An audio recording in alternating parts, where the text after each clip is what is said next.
L'Institut Confucius, situé au cœur de Londres, a été créé pour diffuser la culture chinoise.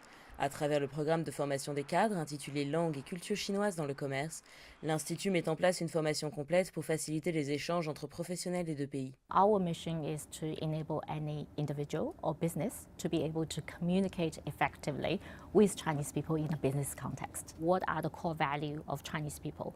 What are the communicating style they've got? And key cultural concepts such as face, 关系, and how does that actually apply in a business setting?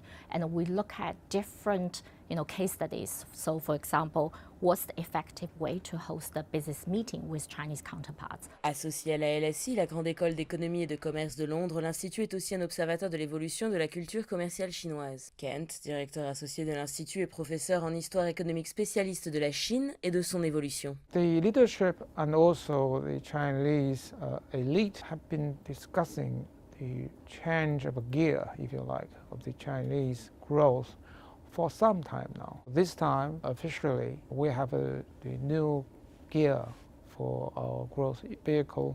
It's not fifth gear anymore. It will be either gear 1 or gear 2. About 60% of China's GDP has been related to, in some ways, China's export. For a large economy, it can be quite vulnerable, right? Because overseas sales actually matter. It actually determines your next round of growth and sustainability. L'évolution d'une politique de croissance économique à une politique de consolidation est un choix qui s'explique aussi par les tensions commerciales avec les États-Unis. We know the total wage bill of that economy is about 20% of total GDP. Compare with the G7 countries, in which we actually pay the total wage up to 70%. Now, how to improve domestic consumption? You have to pay your workers more so that the domestic market can support a lot of production inside China. You don't have to export so much. The government has promised to make China more open, and also the government promised to protect foreign companies' interests, including intellectual property rights, a lot more.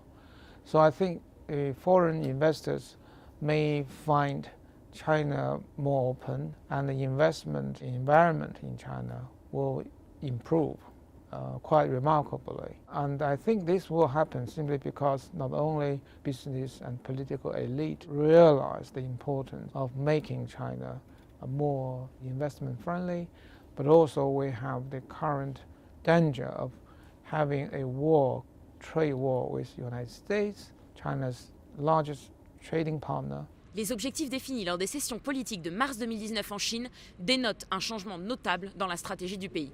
Après des années de forte relance par les investissements, notamment après la crise financière mondiale de 2008-2009, on sent aujourd'hui une véritable évolution, avec un objectif de croissance plus raisonnable et un fort accent sur le bien-être de la population. C'est une évolution d'une politique de croissance à une politique de stabilisation qui était très attendue par le peuple chinois. Floriane Virgile, Londres, CGTN.